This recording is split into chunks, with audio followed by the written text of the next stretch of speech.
So Pam, are you ready? All right.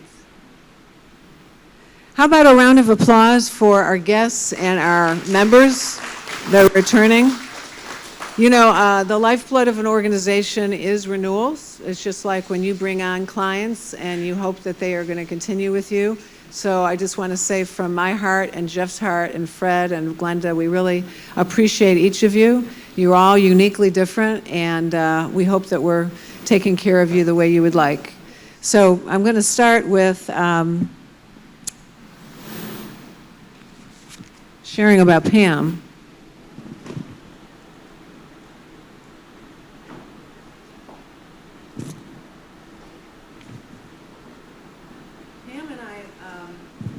Pam and I met in 1997 because when I was with WSB TV, I was on home builders were one of my categories that I was interested in, and so we ended up through my efforts and my team bringing on 8 home builders to television who had never advertised on TV, and Pam was one of them. And as I learned her business, I learned the uniqueness and how you spend time not only on the big picture, but the little picture. And that's how you build a home, but that's how you build your company. And so she built our first home in 1997, and we lived there for 7 years. And we've been friends, you know, since then. And Deborah, same thing, Debbie Sessions. Where are you, Deb? We've been friends for years. So it's a blessing to have you with us. I want to share a little bit about Pam. I'm going to share a little bit. Pam's going to share her story for a few minutes, and then we're going to go into what we think is going to help you in your business. President and co-founder of Hedgewood Homes. She's built 4,000 homes since 1985. 4,000. Some of her homes are in the communities you may have heard of: Vickery, Woodstock downtown, Alpharetta City Center, Manchester, Summer Hill, as well as homes in Glenwood Park and in Serenbe. Pam and her husband Don own and operate companies in land development, construction, and interior design. She served as the founding chairperson of the Greater Atlanta Home Builders Association Earthcraft House Program. So talk about sustainability. It's a green initiative or a green building initiative.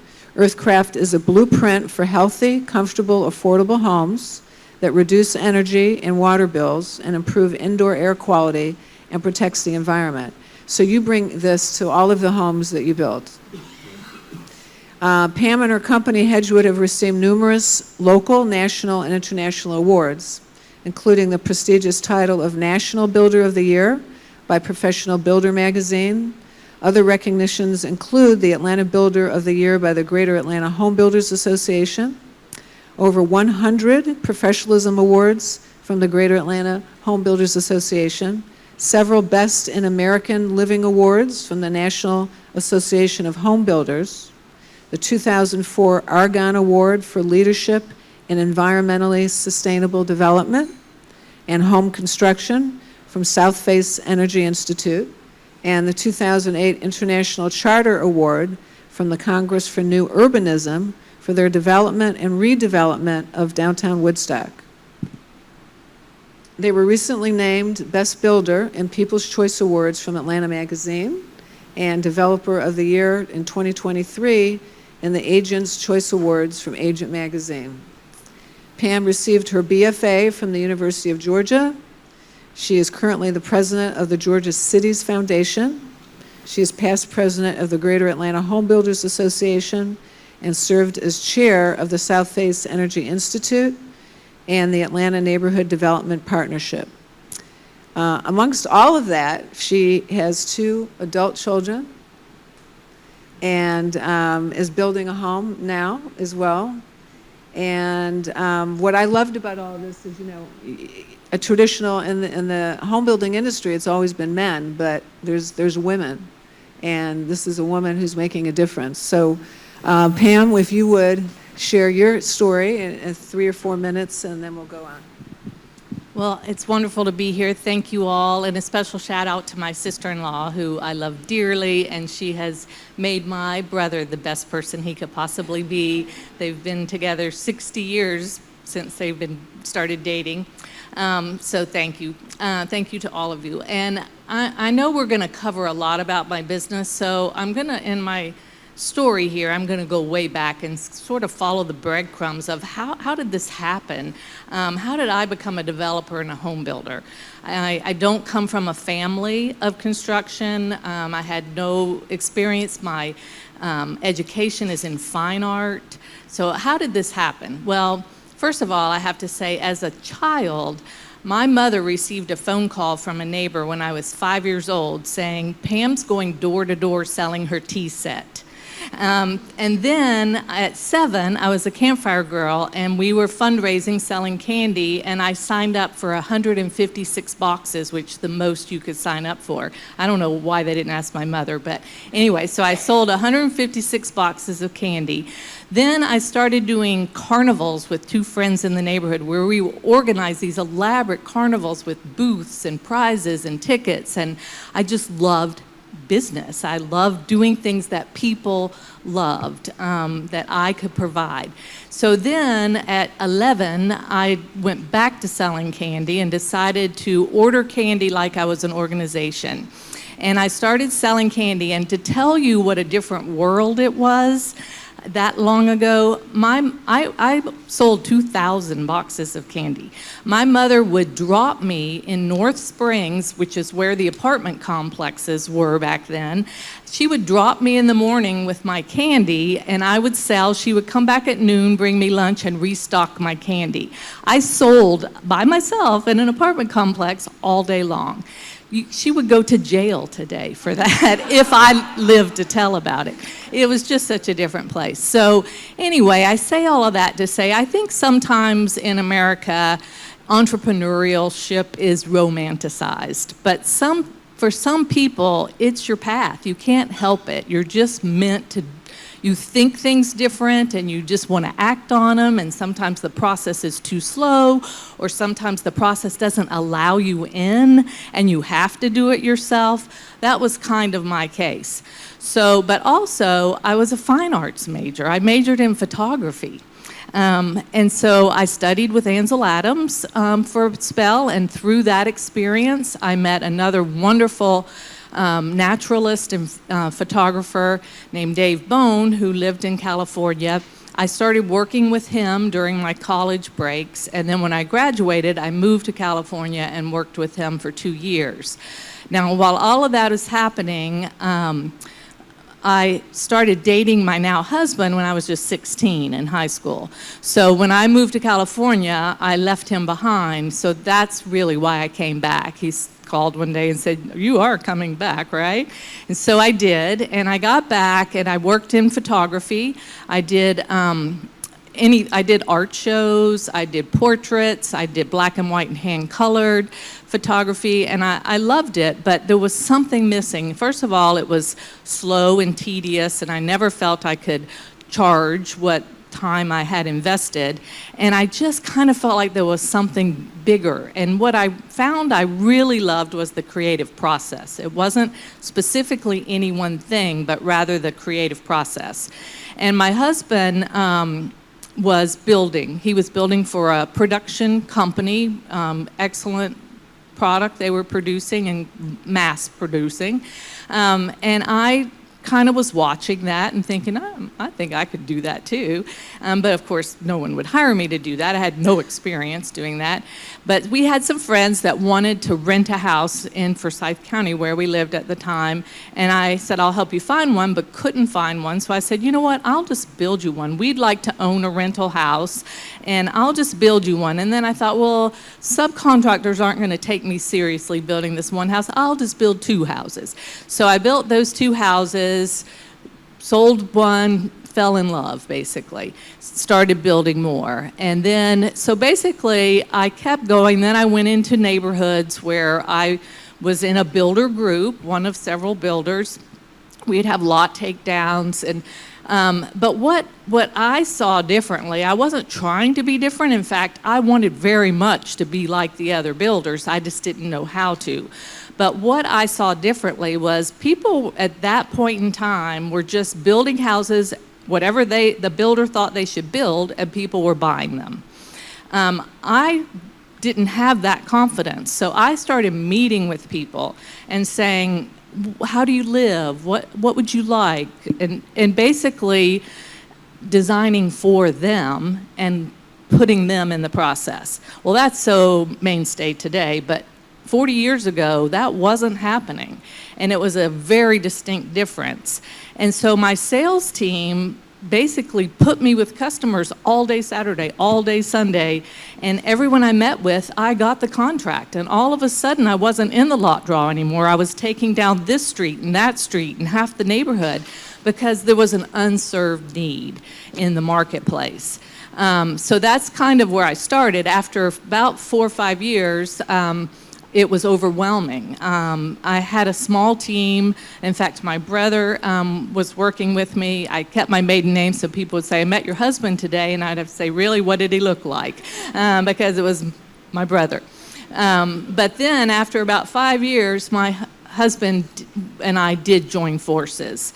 And when we did that, the company that he had worked for, he loved him and his work, so they actually funded our first development. So we started developing and building at that time.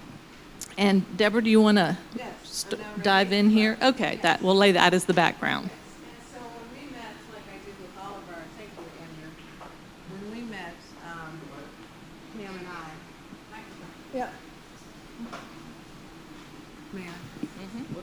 Yeah. No, I'm good. So when we met to talk about today, like I do with all of our speakers, I said, let's talk about who's the audience. And some are small and some are large, and then there's the ones in the middle. But everyone wants secrets of success. And you have such a great story from what you just shared to how then can we make that into something that everyone in the room can model. And so today is the takeaways of some of the things that I think that our members need to hear.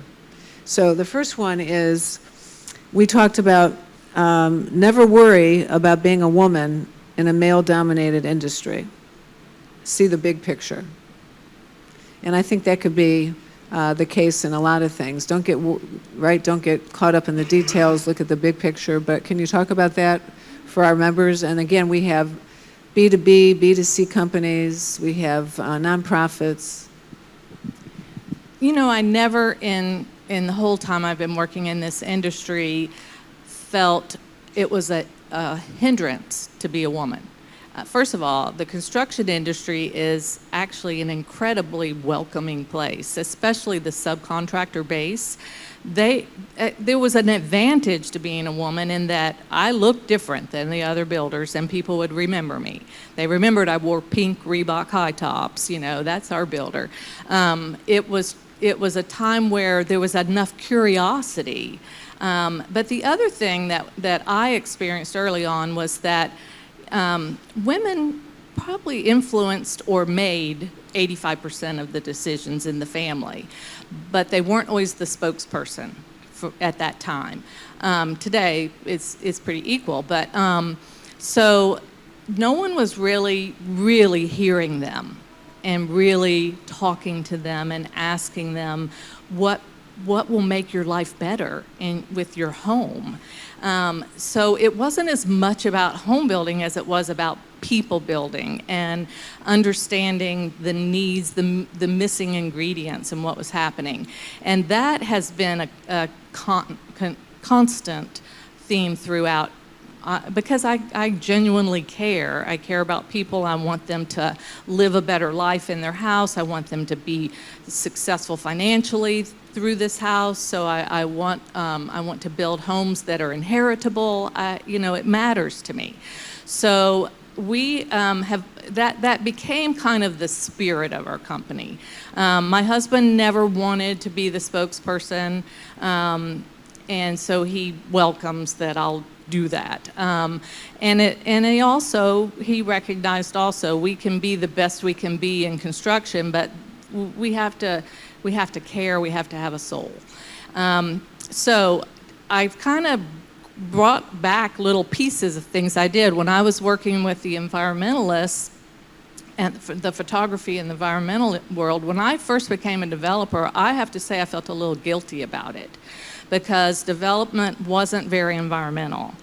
And when I was president of the Home Builders Association, we had this opportunity to engage in smart growth and to engage in green building, and that was the year 2000.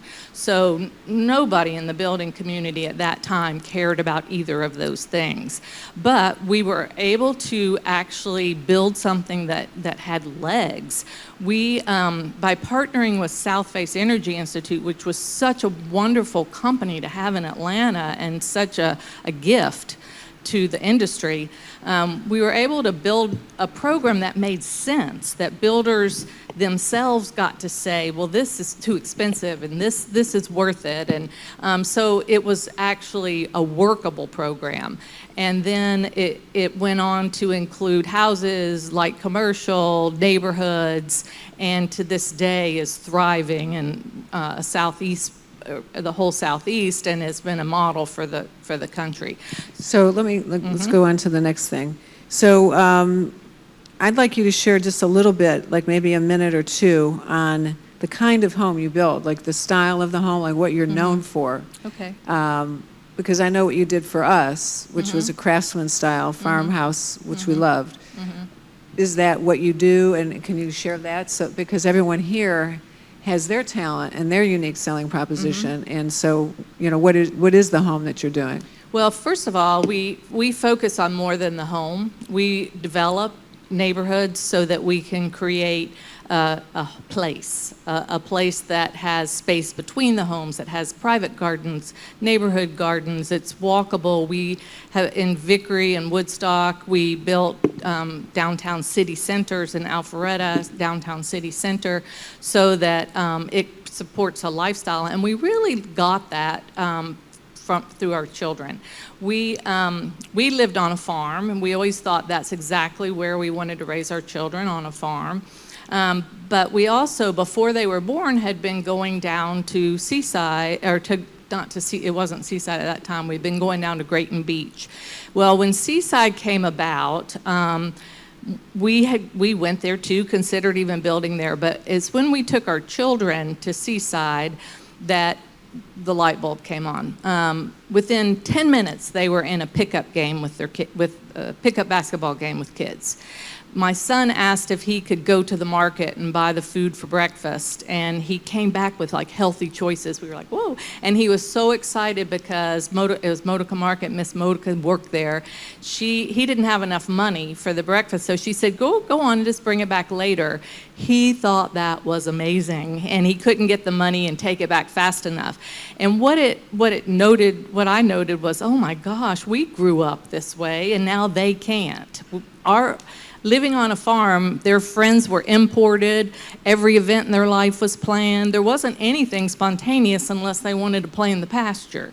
So we said, this just isn't the way we should be raising these kids. So we decided to build a neighborhood that would give them those things, that they would have pickup games, that they could walk to school, that kids would gather together, and there was people watching, neighbors kind of keeping an eye on other kids. It was just a support mechanism for families. So that's why we built Vickery, and that's why we started focusing more on rebuilding Woodstock downtown, like where existing city centers already existed, and we could just add to that. We started doing a lot more of that, and then today we also build in the city where there's already infrastructure and services and that walkability. So the house is a lot of different styles of house, but very focused on design. We're a design-driven company. That matters to us. And we've sort of edited where we should provide the design and where the customer should bring their inspiration and vision to the process. So in terms of the big picture, I wanted to go back to that. your takeaway on that for everybody here that gets caught up in the details. Can you say one thing about that, about the big picture? I think in the context of that, it's like really what matters most at the end of the day is staying focused on what your strength is and how does that serve the customer. The customer has to be the center of everything. But what is it that you can provide that's unique to you that will serve your clients in a meaningful way? And we talked about that you can't be the best at everything, but need to be the best at something. I'll tell you about a big mistake we made at one point. You tend to follow what you think is the path to success based on the influence and input of others, of just your industry. So we were growing and growing and growing, and at one point we decided we should buy into this new technology. We went to Seattle and bought a program where we would build everything on paper before we built it in the field. So we were going to save so much money because you would know every nail and stick and every. It was a disaster for us because we are design driven. We don't do the same thing twice. And that system was based on cookie cutters. I mean, you had to build the same thing over and over, or you had to spend as much time building it on the computer for one house. It just wasn't efficient. And the hardest thing for us to do, because we spent a lot of time and a lot of money trying to make that work, the hardest thing to do was toss it. But we knew if we believed in what we were meant to do, a design-driven company for the client, it wasn't a tool for us. So the takeaway on that is can't be the best at everything, but need to be the best at something. Yes, so I think it's a matter of really honing in on what is your mission, what are you best at? And we had to accept we were not operationally excellent. We're just not, but we are design excellent, and we provide a service of that design.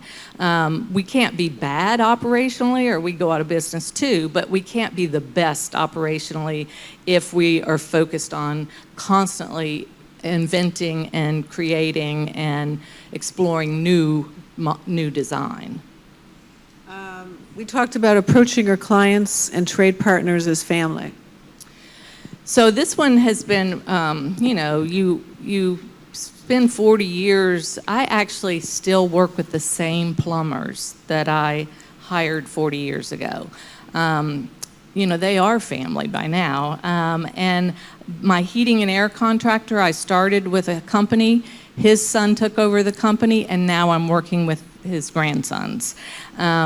These are people that we've grown together.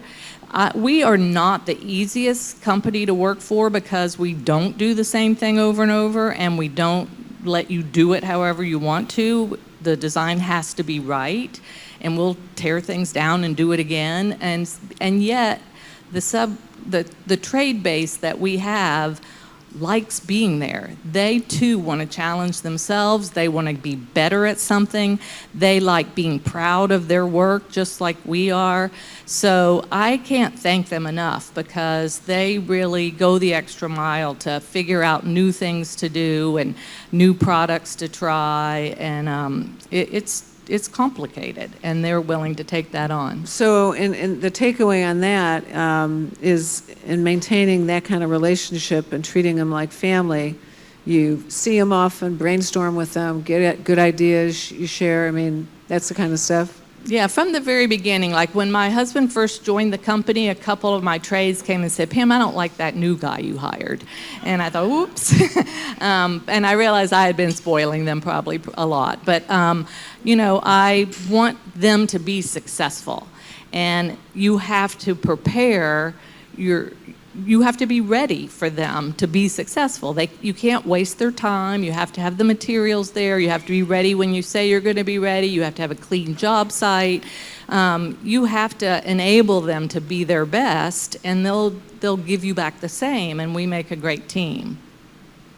You said you can't just do the same thing over and over again. I think that's really important for our group here because sometimes we get caught in the same thing over and over. So Right. what's the takeaway on that? It's risky, and I think that you can, when you build this team that kind of thinks alike, and that happens over time, then we can adapt and switch and change a lot quicker and easier because we all speak the same language. I've had my painter call me and say, Pam, I think this is noted wrong because I just don't think you would have put this color here. And it's like, thank you for knowing me that well and for being and caring that much. You just get that rhythm, and you have to kind of have that in order to be doing something new all the time, which we are always doing something new and something different because each location has a personality, has special needs that you want to serve both from a design standpoint. It could be historic architecture that you want to pay respect to. It could be many, many things, but we want to when we go into a neighborhood, it's usually now a historic existing neighborhood, and we want to leave what we add to that neighborhood. We want that to be as good or better than what was already there. And then the last thing is whatever your unique selling proposition is, be consistent with it, be authentic with it, and be focused on the ROI. And I think that's a good way to close. So what's the takeaway on that? Well, I'll share a little story because where in the construction industry and probably in general, but where I probably learned some of the most about not just business but balance in business and life was with the Great Recession. Because that was at a time where the theme was leverage, leverage, leverage. Everybody was borrowing as much as they possibly could, and banks were throwing as much money as possible at you. We had 100 employees, 13 neighborhoods. We were feeding this big machine. And then one day that shut off. And I realized that it wasn't just business then. It was like my business had become my identity. And it's like, well, who am I now? I mean, I can't pay my bills. This is disgraceful. This is it was so awful. And after I kind of cried in the corner for quite a while, I realized that was a bad cycle I was caught in. I was so anxious and worried and mad and sad, and it was doing nothing for me. I couldn't fix it. And our industry is about fixing things all the time. We have problems every day, and we can fix them. And this wasn't something that could be fixed. So I took a minute to kind of show myself a little love and kindness in a very difficult time to do that by being more than my job. So I spent time with my family and friends. I took African drum lessons. I took swing dance classes with my dad. I took cooking classes. My husband and I started doing mini triathlons, and talk about a community that's loving. When everybody's high on those that exercise, what are they? Dopamine. Yeah, everybody's so kind and loving. It's a great place to be. And I realized during that I was not my job, that I was more than my job, and the person that I was had enabled me to be good at my job, and I could do it again. And we did that, but it was a hard lesson, but it was a good lesson. And I also thought the whole time, I want to remember this, I want to hold on to this, I want to not lose this importance because it makes you better at what you do. So we did come back, and that's a whole nother story we don't have time for, but it was one of the greatest lessons I've learned. Any questions that anyone have for Pam? Okay, we have Russ and we have Jeff. So Russ? You want to, no one's going to. And you answered the first part of it, which was you've been in business long enough to go through multiple recessions, but the last two, the Great Recession and the post-COVID environment for builders have been really challenging, especially new home builders. Yes. And I was just going to ask what you learned from those, the lessons of the toughness of it, and what you took out of it that you're using? Yes. Well, I answered from a personal standpoint. From a business standpoint, something that we did, we had encouraged our builders to get their own builder's licenses before the recession. Some did, some didn't. After the recession, you know, there was no work for a minute, and then there was a little work, slowly building. And the way we put our company back together was everyone was an independent contractor. We had worked with independent contractors forever, but now, because it was personal to think I had affected people's lives and livelihood that because they lost their jobs. So by having everyone be an independent contractor, if we ever have a slow time, they can go take a remodel job or build for someone else or take a design job. And it just has, it's not only been good from a business standpoint, but they're all entrepreneurs. So now they get to flex their own entrepreneurial spirit in a little bit safer haven where they don't have to do everything. And it's really been a fabulous model for us. This is a great story for a lot of our members here, I think. Okay. Yeah, excellent. Jeff, you have a question? Here, let me give you a microphone. You guys, can you pass this down and then pass it back? Or Jeff, you can stand up here. Stand up there? No, stand right Oh, okay. I think the word you were looking for was endorphins when you exercise. But my question is, with most people focused on the environment and environmental health, I was wondering if it's mandated either by municipal or state governments to set aside a certain area in these communities for nature. Yes, there's every neighborhood. Well, I say yes. There's always workarounds, but for the most part, you know, you have to preserve you have an arborist make inspections. Why I say not completely, you can take a tree down and pay compensants for that tree. So it really, but there is a process in a plan and process to try to help that.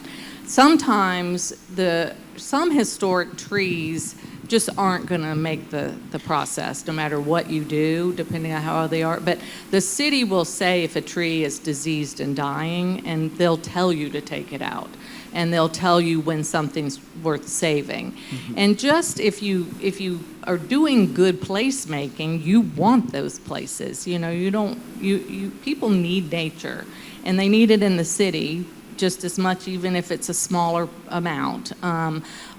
So it's very important, but the regulation is kind of good and bad. It works most of the time. And then you also have, in any zoning, you have citizen input, which can be bloody. I'll just tell you, that's one thing I'm thankful my husband does, because it's really a painful process.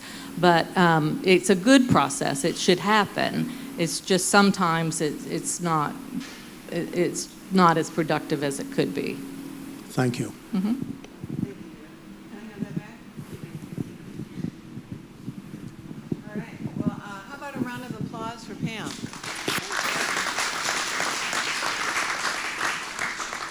Did you all learn something fabulous today from her? Because I think the nuggets were excellent. And it doesn't matter what kind of business you have. Pam, the best way to reach out to you for anyone that has questions? Email? Okay, and I'll put that in. I want to tell you that we've been working on this for several months, and you always are fabulous. And you're always you, no matter what. And I thought you did a fabulous job, and you're always welcome to come back. As a matter of fact, the thought I had is all these wonderful speakers we've had now is to do an event where we bring all the speakers together. And so I will be putting something like that together. In the meantime, you have many gifts today. One is cheesecake. So I am gifting my cheesecake to Pam because the sweetness that you are.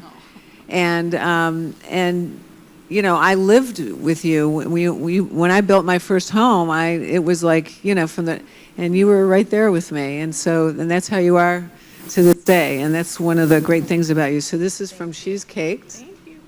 Sharon. And then from us to you is roses.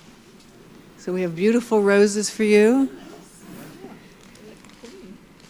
And then we also have a lovely card. And then we have $100 for you to enjoy at Ted's Montana Grill, thanks to George McCarroll and to BCN.